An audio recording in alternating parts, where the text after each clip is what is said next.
Good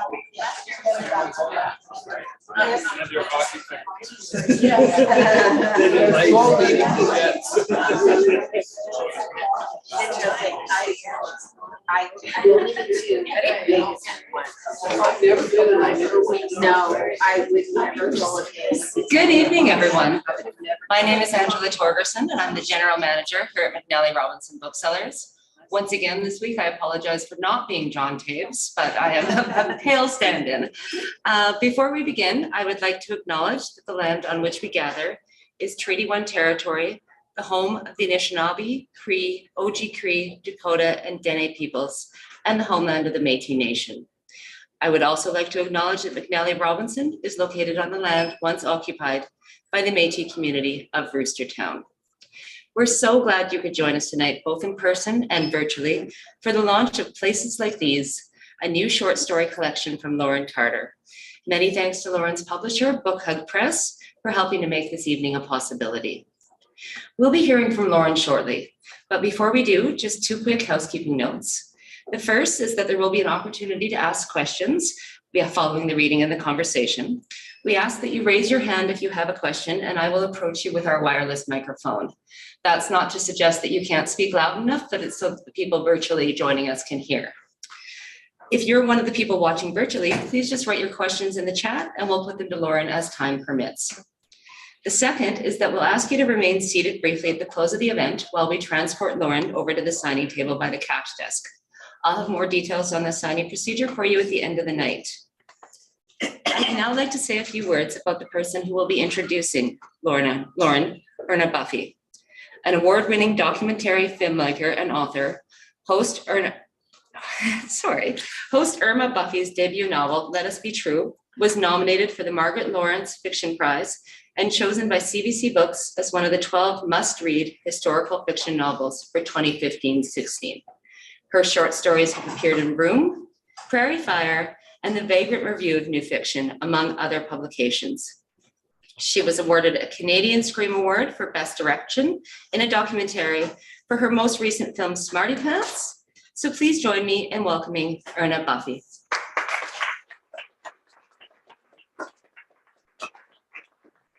So this is lovely. Everybody came out on such a nice evening. I spent some time in the garden today. I don't know if you did. So I'm here to introduce Lauren, and I guess what can I say about my friend?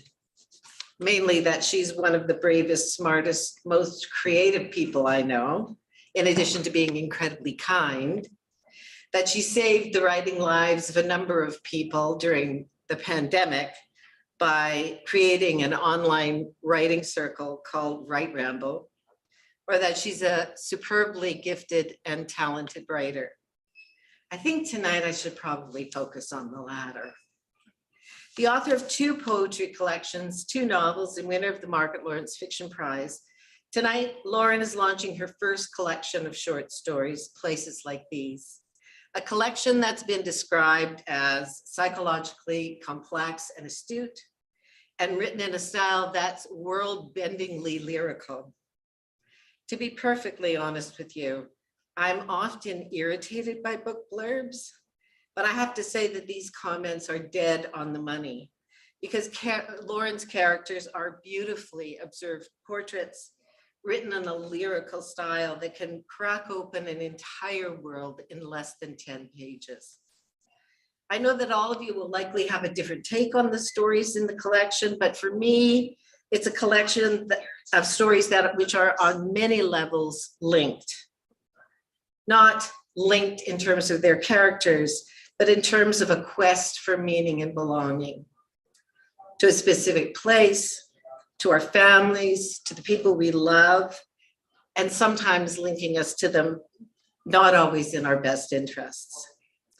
There's stories that offer no easy resolution, because as we all know, life rarely offers us easy answers. Instead, Lauren's heartbreaking, infuriating, and sometimes baffling characters force us to think about our own lives, our desire to escape ourselves and our circumstances, and from the sometimes strangling hold of the ties that can bind us. From climate anxiety and teenage angst to our seemingly endless desire for wanting more, and the places and relationships that can thwart those desires. Lauren's stories bravely explore our darker longings and our failings, our impulse toward cruelty and betrayal, our sometimes lethal attraction to danger, the excruciating pain of loss and violation, and the inability to fully express our shared grief. So in a nutshell, it's a wonderful, complex, beautifully written collection of stories. And tonight we get to hear some of them. So please put together your hands for my friend and yours, the author of Places Like These, Lauren Carter.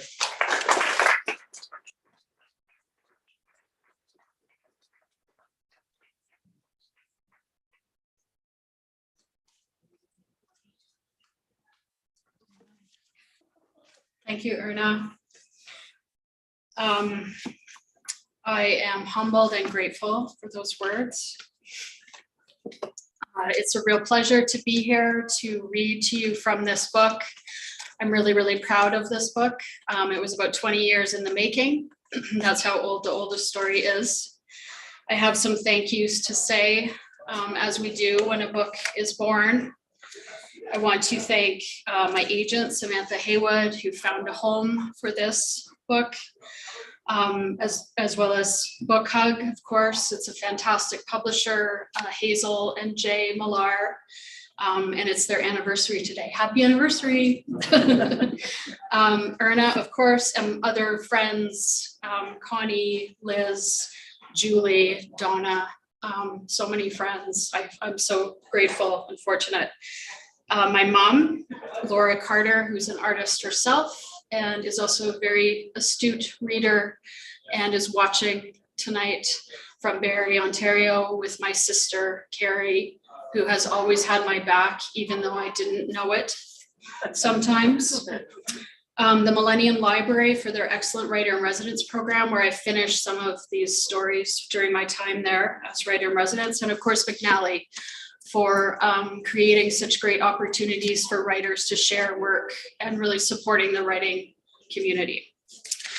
All right. So I thought that I would take you on a tour through a few of these stories.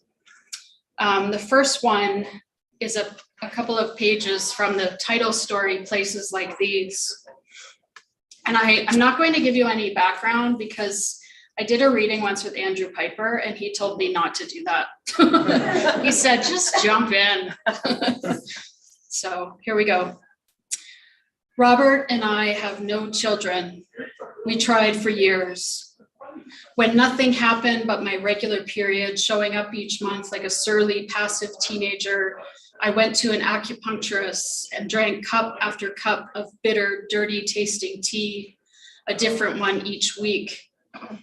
In his office, I shrank back on the cold cot as he threaded stainless steel needles through my skin.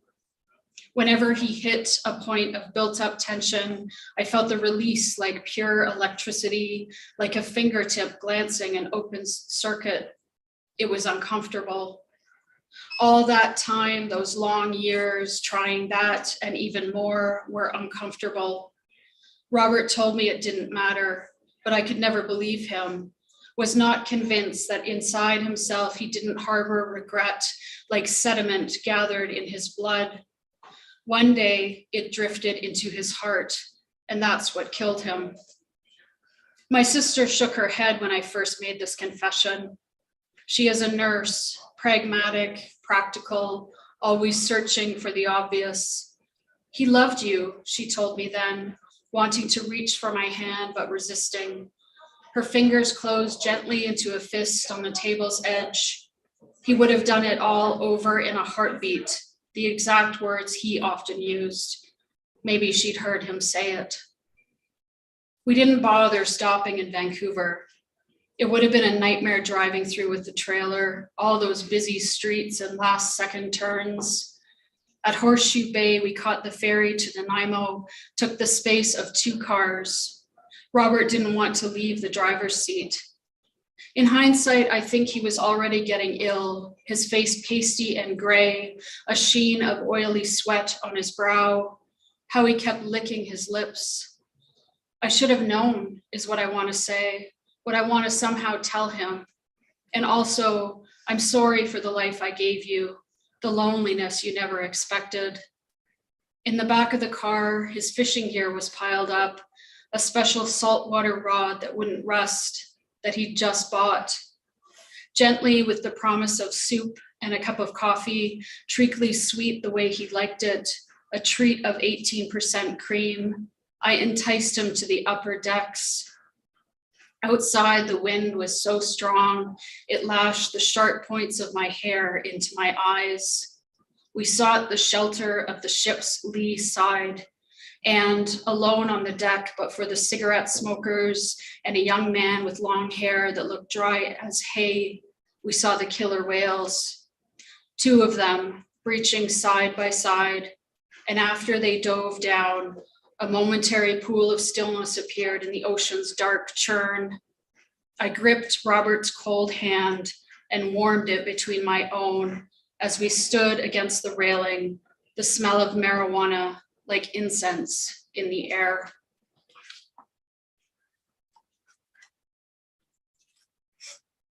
So the next section I'm going to read is from the story Tenderloin, which is about a woman going to the Tenderloin district in San Francisco to try and find her missing daughter, a twin. Monica held the photo out for Garfield to see. Her, he said with a growl. He pointed a finger at his temple and spun it in lazy circles like the kids used to do. What's that mean? Carol's voice sounded shrill. You know her? Ed asked, eyes wide. For a moment, Carol wondered if he'd thought she'd made it all up. The email message, their lost daughter's plea. She looked at him. He pressed a hand against her shoulder blade, and she held her breath, thinking, wouldn't it be easier to spin back the clock, reverse walk through the airport, let the plane suck up all the exhaust it had spewed out over the continent, and withdraw to their quiet house. Grandparents, only a few years until retirement, her successful second career doing the baking that she loved, that had kept her sane, if a bit heavier than she ideally wanted to be. Ed had bought a third-hand sloop he was slowly fixing up. They planned to move south, buy a cottage on the Gulf in Cedar Key, closer to Lena. The irony. After years of wishing she could have done just that, gone back in time into Chloe's childhood like a detective and kept a keener watch on the soccer coach or the son of their neighbor across the street who'd moved back in with his mother in his 40s, who played his guitar on the front step as he watched the 12-year-old twins ride their bikes up and down until fireflies studded the dusk. The gray bristle on his face, his gaze tethered to their slender limbs. All the terrible, unproven suspicions Carol continued to heft that Lena assured her were baseless. But they hadn't been together all the time, had they? They couldn't have been. Twins, but so different, each with her own set of friends, and Lena with so many more than Chloe ever had. But no, not her fault. Of course not. She was here now. The hope in her felt ravenous, not like a thing with feathers, but with fangs and claws and an insatiable, violent hunger. On the other side of this howling need, Monica was speaking. Ed nodded along, his mouth pinched, eyes sunken in that fearful look she'd seen many times. Monica was saying something about how Chloe had used their services, then about addicts, about cycling drug use, ups and downs, the efforts to heal. There's a crash period, she said. That may have been when, take me, Carol said. Monica looked at her calmly, assessing. Carol felt her heart beating, the shivering, fearful pulse in her throat. Just, she said, and then Ed's fingers groped at her shoulders, crawled around to pull her to him, to hold her. She fought not to cry. She stepped away, shrugged him off, ignored the quick flare of pain in his face. Take us to her, she said. Monica nodded. I'm advising you to be prepared. Of course, Carol said, even though she didn't know how to do that. Prepared for what? She didn't know what Monica meant.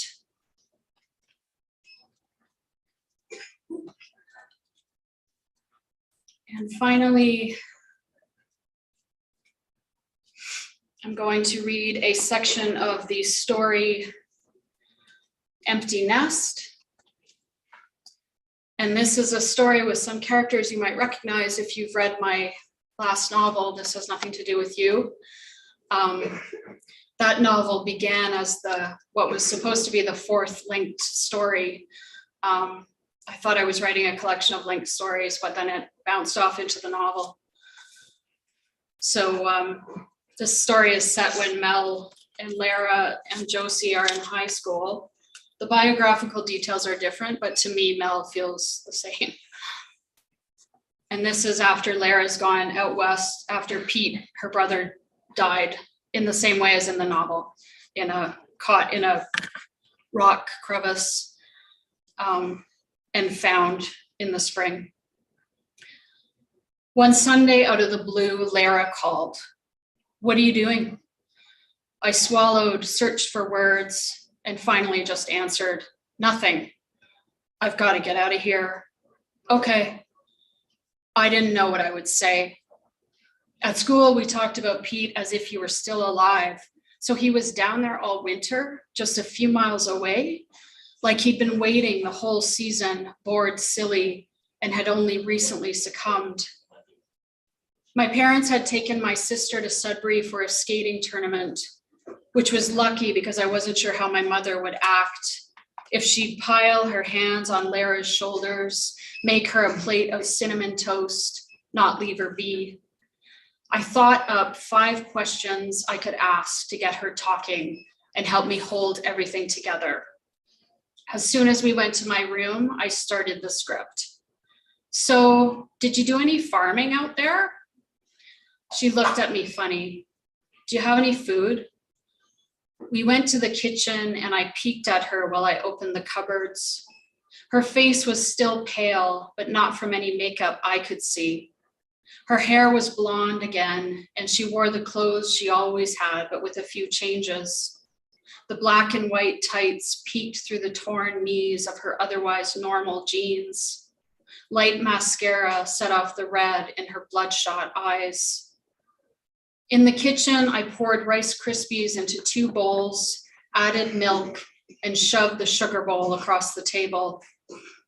The snap, crackle, pop filled the silence. Lara didn't touch her spoon. The cereal was growing soggy, and I hated it like that, but I got up and pressed play on the tape deck in the living room. It was Casey Kasem's top 40 from 2 weeks earlier, the long distance dedication. Say you, say me. Lara stuck her finger in her mouth. Do you know the Violent Femmes? She asked. I shook my head and turned to shut off the tape. Leave it, she said. So I did. Shit. Sorry. I don't know why my timer went off. Eventually she started talking.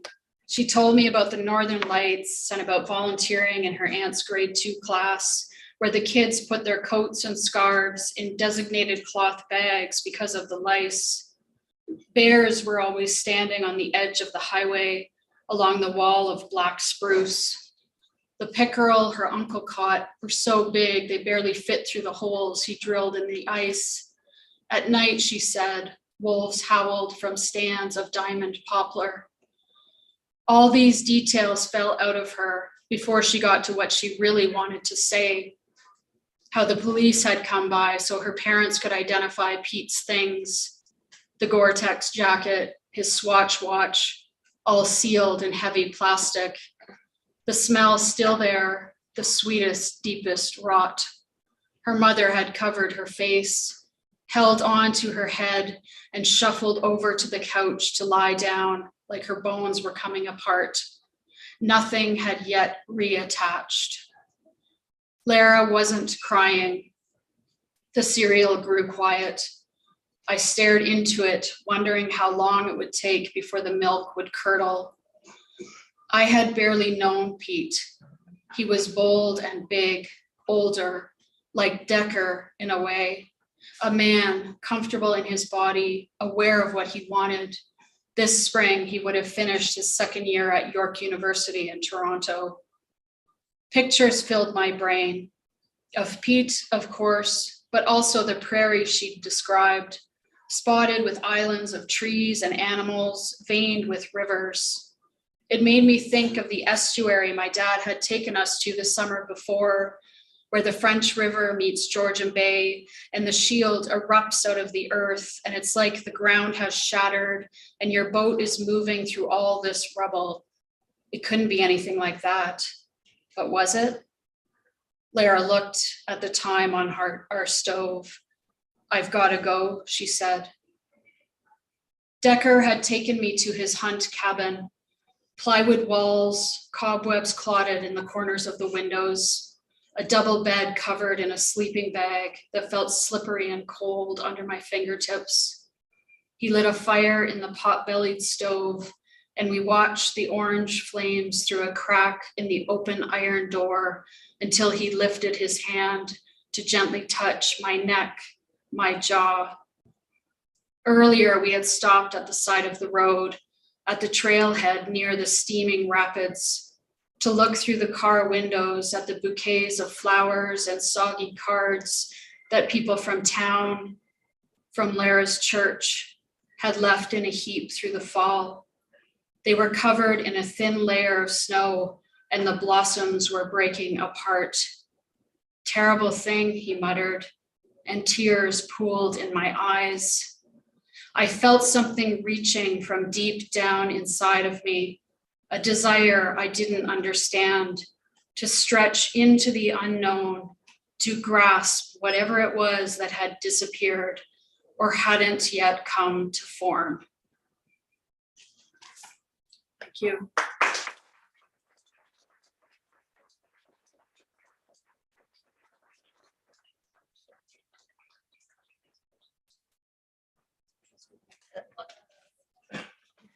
So we're gonna talk now. Feel free to interrupt. And if you have, we will have questions at the end, but if you have questions in the middle, feel free to put your hand up and ask. So places like these, they aren't all geographical, are they? Nope. No. And that's what I loved about the book was, the sayings, what place are you in now? Or that, that this is psychological, it's emotional, it's all of those things. Yes, absolutely. That's the interplay of the word, right? Yeah. Places like these, the stories are set in Argentina, Ecuador, San Francisco, northern Manitoba, all over the place. But they're also about, a woman who's become a widow, another one who's getting engaged, these various places in our lives and in our emotional transitions as we grow, as we face things. It's really interesting because, a lot of the stories are about people who are desperately trying to escape something, Mm-hmm. whether it's, their husband or their mother or whatever. Like that's probably a theme you've come back to quite regularly. Can you talk a little bit about that? Yeah, I think it's kind of about a yearning, right? So that's why I wanted to end it with that little passage, because I think that really speaks to I think there's some feedback on my mic. Are you guys hearing that? Little Yeah, bit. there's not quite a much. feedback on my mic. Try pushing it away. Yeah, is that better? Can you hear me? Okay, great.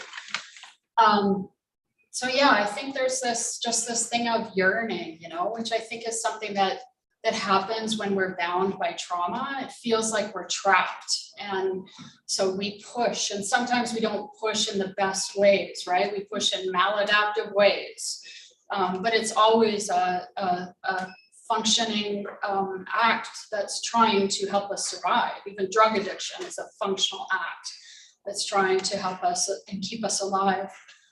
It's really, yeah. I mean, one of the things that struck me too about the stories was the attraction to danger. And I think on one level, we're all probably attracted to danger at different points in our lives, but it's a powerful impulse. Yeah, and in the one story, Point of Ignition, the character directly names it, right? When she's talking about her counselor saying to her compulsion to repeat, which happens again in trauma, where we try to make, we understand the chaos. I heard a quote recently, which was, given the choice between an unfamiliar heaven or a familiar hell, we will always choose the familiar hell.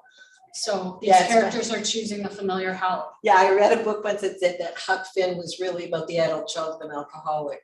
That Huck was really addicted to, if things were good, I gotta get out of here. Yeah. I gotta make a problem. Yes. Yeah. And also making a problem is so good for fiction, right? Yeah. Oh yeah. That's what we do. We make problems for the characters so that we can test them and push them, and so that they're not just having tea. It's interesting because Ruth in Culture Shock puts it, sorry, did somebody put their hand up? I think someone. Okay. Oh, that's good. I think it's Ruth in Culture Shock who says, puts it as wanting to be cracked open. Another character says the same thing, like wanting to be scared, wanting to be cracked open, wanting to feel something. And that's that. I think most of us have experienced that on one level, but I think for it's this thing of wanting to grow. Wanting to. And especially with a lot of those characters, like Ruth is very young. She's in her probably early to mid 20s, and she is trying to grab hold of her life, right? And she's been doing it with her, kind of probably personality disordered best friend who's, influencing her to probably drink too much. So she wants a different way. She's trying to get a different way. And she goes about it a bit foolishly, right? Hence the title. Yeah. Culture shock.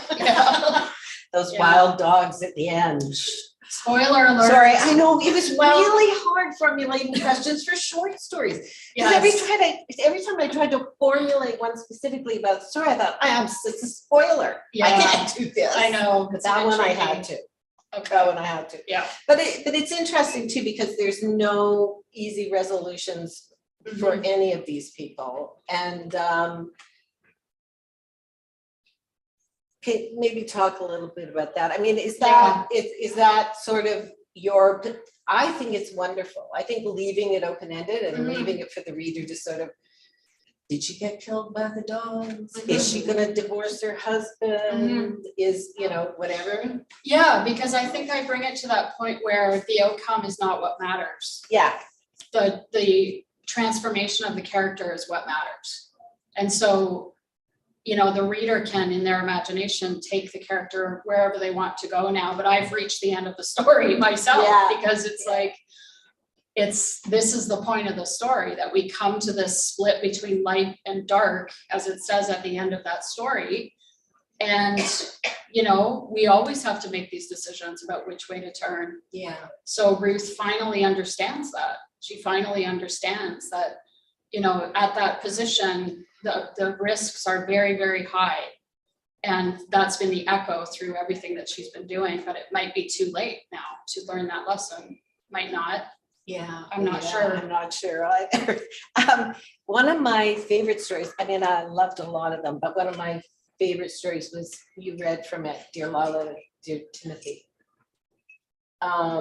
And the image in that of her sculpting these fetuses in the sand and then stomping on them, it was just such a powerful image and such a powerful response. And the story's really about grief and how we grieve differently, right? Yeah. That story is such a kind of small, simple story, right? Because it's really a story of a ritual. Yeah. And how a ritual can transform how we think about things and how we want to move forward. So, but also doing that ritual with another human, with another person, and navigating those where you're at odds, right? Where the people are at odds, and then it's also, I guess, a commentary about marriage in that way, or a husband and wife situation where they've thought all along that they're going to have kids and now they're not going to have kids. So how do they step forward? So yeah, I found that particularly hit me because I've been in situations where you realize that not everybody expresses grief the same way. Yeah, we all have our own rituals, and to be able to be with somebody in the middle of that and be with them through that is often extraordinarily difficult. Yes, because the worst thing to do is to overlay your own expectations onto that person. Yeah, for sure. I just have a few more. I mean, I love the link stories at the end. They're terrific. And one of my questions was going to be, would you ever consider turning these into a novel? But you already did. Yes. Yeah. But do you think, why did these three stories exist alone outside of the novel? Right. This has nothing to do with you. That's a good question. I think it was the launching image. So, for example, with Rhubarb, the story didn't come from the characters, but rather from that image of wanting to go hijack the rhubarb, which was a story that my good friend Julie told me. And so I grabbed onto it and just started sitting in my brain and turning around. Yeah. So I think it was Rhubarb where Mel and Lara and Josie and Sam, the four friends, they were born in that story. And then I wanted to write about the death of Lara's brother. And so that became Empty Nest. Yeah. So that story is more about Lara. Right. And I think it may have been that I started to write the story about Mel. Right. In the last one, and the story about Mel turned into a much longer story. Yeah, it's fascinating the way things evolve like that too. Because with the novel I wrote, I the whole time I was tricking myself into thinking it was linked short stories. Yes. That it wasn't a novel, and then the day you wake up and you go, this is bigger. This is bigger than I thought it was. Yeah, and I think with this has nothing to do with you, I wanted what came, because that one began with the police blockade on the highway, the murder of the father by the mother. And so immediately it was about playing with brother-sister relationship. And so then, my brother died and all of that stuff pushed in through. So it made sense to me that would be the one that would become some material that I wanted to spend 4 years inside. Do you think you could go back to those characters? I'm kind of bored with them now. Yeah. I love Mel, but I would love to go back with Mel and take her to Scotland or something. Yeah, I found as an adult. Yeah, that would be interesting. Yeah. That would be interesting. The other thing that the very last story, this really creepy guy, who's the boyfriend,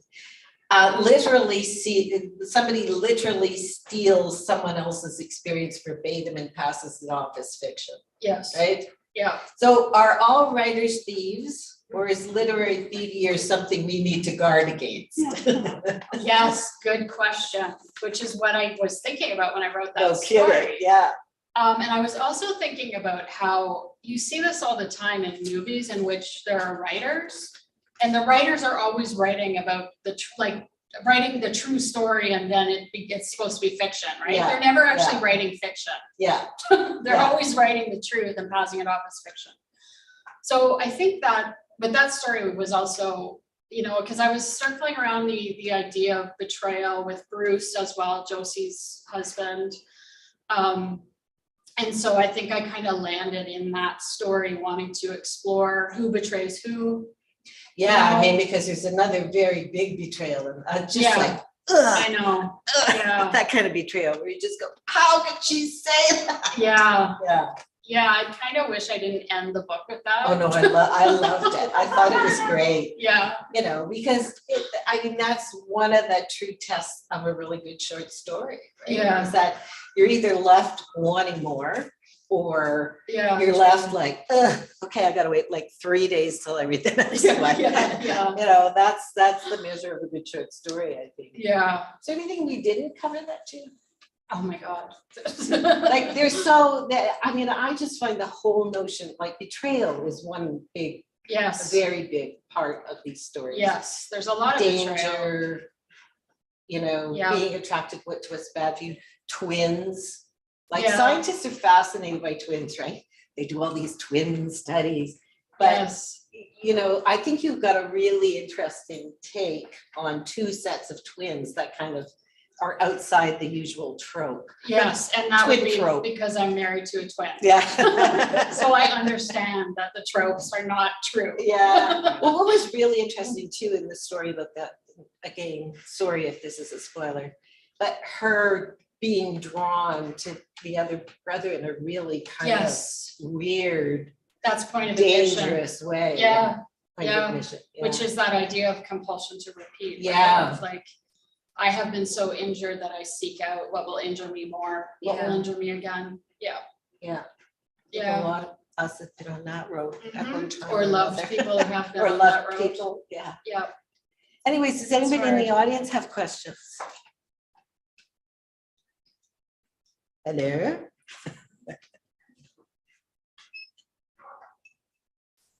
I can just keep talking.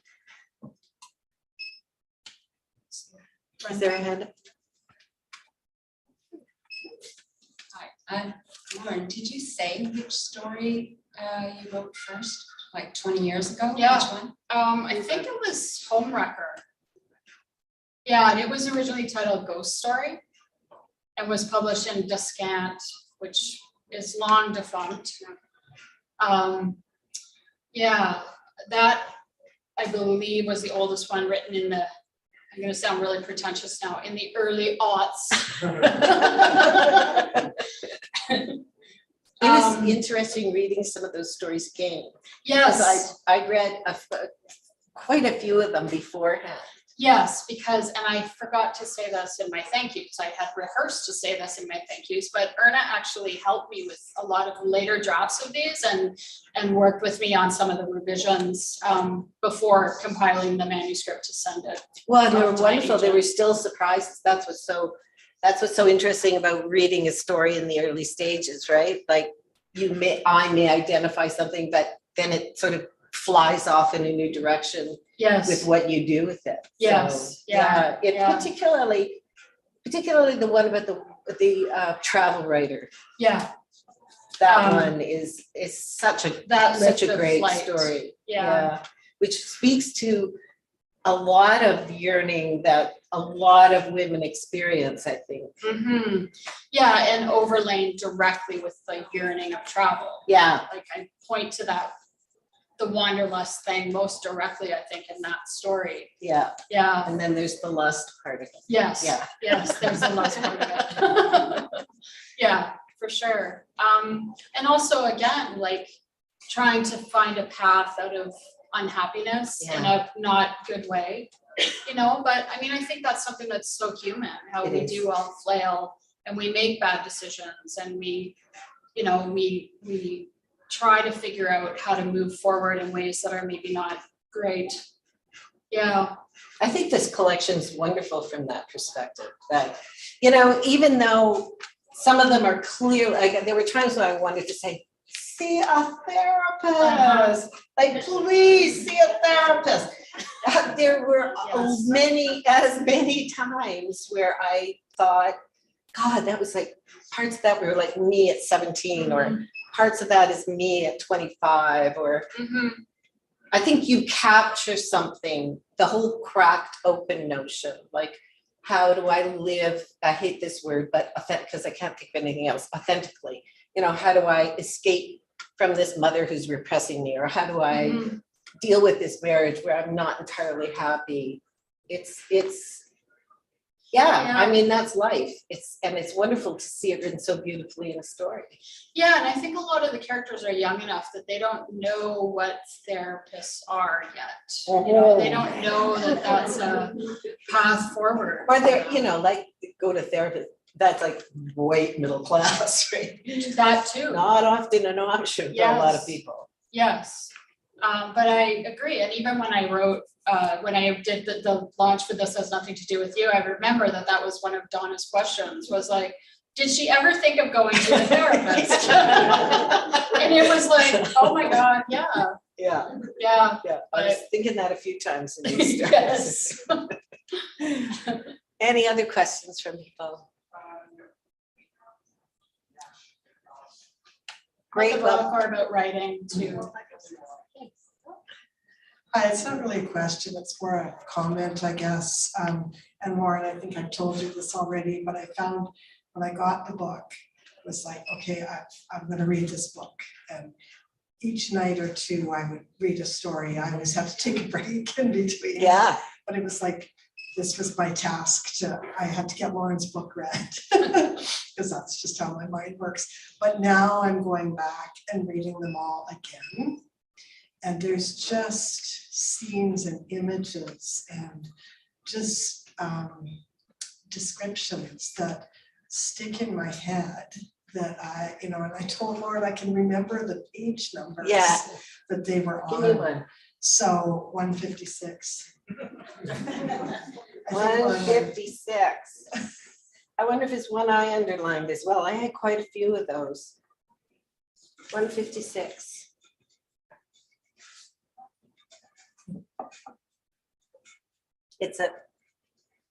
Do you recall what? Yeah, it's the aluminum, it's the tin foil in your throat, ricocheting.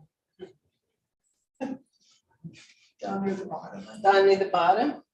She'd not yet adjusted to the time change. And the clothes that they bought. Is that the tin foil? Find the tin foil. I can't find the tin Did I foil. get the page? Yeah. Yeah. Yeah, no, you got it. You got it. Ed flicked his fingers toward Carol, a gesture she knew meant hurry up. Anger bolted through her. He was irritable, but she was too. Her heart sat in her throat like a tight ball of tinfoil, ricocheting off her fillings whenever a car horn sounded or a streetcar screamed against the iron rails. Yeah, I'm just like. Yeah. Yeah. My teeth ache. Yeah. It makes my So teeth that hurt. was just more a comment that Yeah. just really struck me with. Well, but I think it's a really important comment because I think there are descriptions in this book that are that are just gorgeous. Like even for example, what you read about her going back over the conversation with her friend and what the prairies are like, and there were more, really beautiful. Yeah, that was fun to write because I wrote that story when I lived in the Paw, and it was like people in Ontario have no idea that, you know, there's this whole other upper half of the prairies that's actually not prairies. Who knew? So I really enjoyed incorporating that. You know, it's almost like a public service, right? Yeah, it's beautiful. But a lot of them are also set where you grew up, right? In the Fictionalized version of the town I grew up in, which is Hickson River, which is the town in those linked stories, and also in This Has Nothing to Do with You, is a fictionalized version of Blind River. Okay. Where I grew up, which is halfway between Sault Ste. Marie and Sudbury on the north shore of Lake Huron. So, but it's fiction, right? I put things in there when I need them, like a drive-in movie theater and, you know, whatever else. Yeah. So, yeah. Well, thanks. Does anybody else have any We questions? actually have a question. Donna. Oh, sorry, we'll ask Donna first and we'll ask the question from the chat. I just wondered if you had any further reactions to the review in the Free Press. She got mine. Well, I think a lot of the things I've been saying lately about the book sort of counter that review, you know, that the person who reviewed that wanted tidy endings, and I don't write tidy endings because I don't, my characters don't make the journey to tidy endings, clearly. So no, I think, I'm not sure if you folks noticed, but on Saturday, the book was recommended by the Globe and Mail. So as some people have said to me, thank you, more people read the Globe and Mail than read the Weekly Press. Yeah. Yeah. Well, you also got a letter to the editor the very next Yes. day. And that never happens about a book review. Did you, who was it? It wasn't, I don't think it was one of your circle of friends. Okay. Yeah. Thank God. Yes, there were actually a couple other letters to the editor, but they didn't put them in. The other person who wrote one got a letter back saying, we've already printed one about the review. Yeah. So they didn't print the 2 more, possibly more that came in. So. We do actually have a question for our chat. Sally Ito says, hi, Lauren.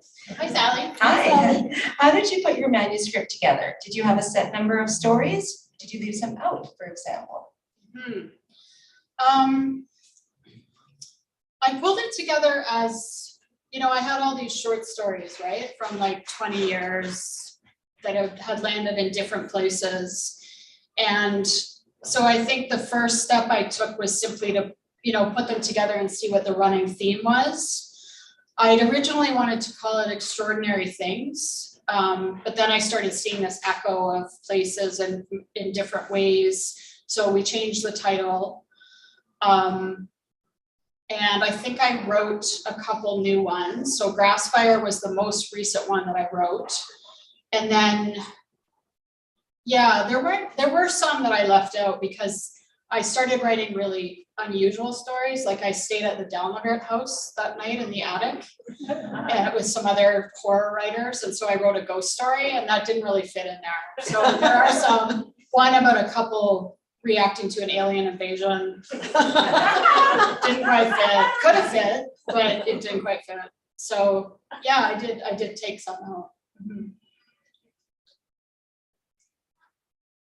I just want to say that I read that review in the Free Press, and actually I maybe want to read it. Thank you. Yeah. I think a lot of people reacted that way. That certainly would have been my reaction to it. Okay, happy families. Yes, not. Not. Sorry. The other thing that bothered me about that review was the moral bias in it. Yeah. You know, like commenting on how much drinking there was. When I looked at it again, I realized that's like 4 stories out of 17. Yeah. So that disturbed me in the sense of just it being a review. Like, that's not how you review books. You don't talk about content that doesn't agree with your own, you know, moral outlook. So I found that odd. Yeah, all around was just odd. Yeah. Anybody Other else? questions? I don't know if this is answerable, but I'm just Those are my favorite kind of questions. I'm just curious, like, what leads you to at one point write a poem, at another a short story, at another a novel? I mean, you're talking about these tidy endings. I know people who dislike short stories because they say, I don't know what happened. Mhm. But the reality is, whether it's a poem or whether it's a novel or whether it's short story, it's never, good writing doesn't wrap up in tidy bows. So I'm just curious if you're just led sort of by the writer's spirit or. Yeah. Well, poems are more about my own emotional need to express something that's more intimate, and almost unsayable in fiction, like the big things, right? Like grief, heartache, things like that. You did pretty good in fiction. Yeah. Yeah, thanks. But in short stories though, I love that effort of occupying another life. You know, these are not me. They're not even versions of me. They're their own people. And I know that may sound crazy, but it's how it is. Like, it's such a profound act of empathy, I think, to put your feet in the shoes of someone who's suffering. And in a way to draw the threads of that suffering and what grew this suffering. That's my favorite thing to do, is to write that story. Psychology, right? Going into where they came from, what built them, who they are. I think if I had another version of me in the multiverse theory is a therapist. Because I really love trying to understand people and trying to draw their portraits, I guess, and figure out ways that they might move through the world in various ways. Yeah. It's an interesting process, isn't it? I mean, because, the Hollywood writers writing, their next door neighbor's conversation or whatever. But my experience of it is it's almost like a very pleasant kind of possession. And you aren't really writing about, they say write what you know, which is true, but not literal. Yeah. It's like Yes. write what you know emotionally, or write about a woman who was, of the generation of your mother and had this particular background that you knew about, but it transforms into something else in the process of writing it. Yes, like that amazing collaging Yeah. impulse, which that makes it sound like it's outside, but it's No. inside. So it's like you're writing and I know about that little bit of science information from this, and I'm trying to explain it, and so I'm getting tangled up because it's impossible. No, It's very and hard to explain. It's very hard to explain, because Yeah, at a certain point where you're okay is when people your characters start walking around and doing things you didn't expect. mhm. That's the really fun part. We sort of go, what am I going to do with this? Yeah, I was writing a short story over the last few days. Well, I started at Falcon, and the ending, I wrote the ending today, and it turned in such a way that was very powerful but very unexpected. But it was perfect in terms of the character arc, in terms of how she would be different at the end from what she was at the beginning. And I love it when that happens, when there's a feeling of authenticity to the character. Yeah, it's very magical. And I think, just to end the question, Francis, about a novel. So a novel is, I want to spend more time there. I want to know more. I want to slow right down, and spend several years.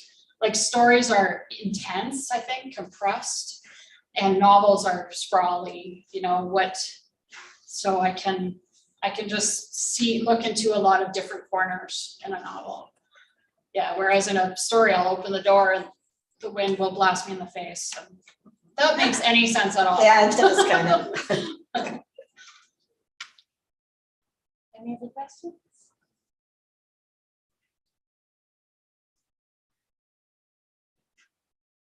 Okay.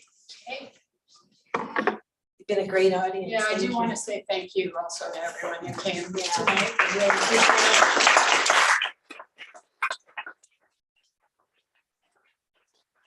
Thank you, Erna and Lauren, and many thanks to all of you for your questions and for your attention.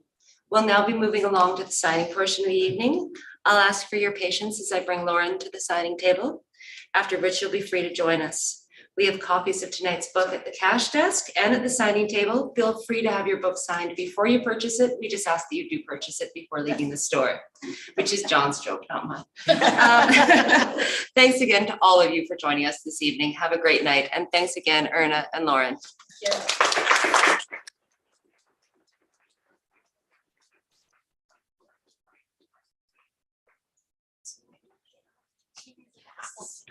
Hobble off. I'm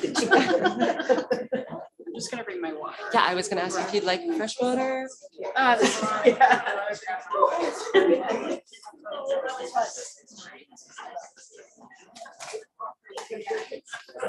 The flowers are still Still good. Good job.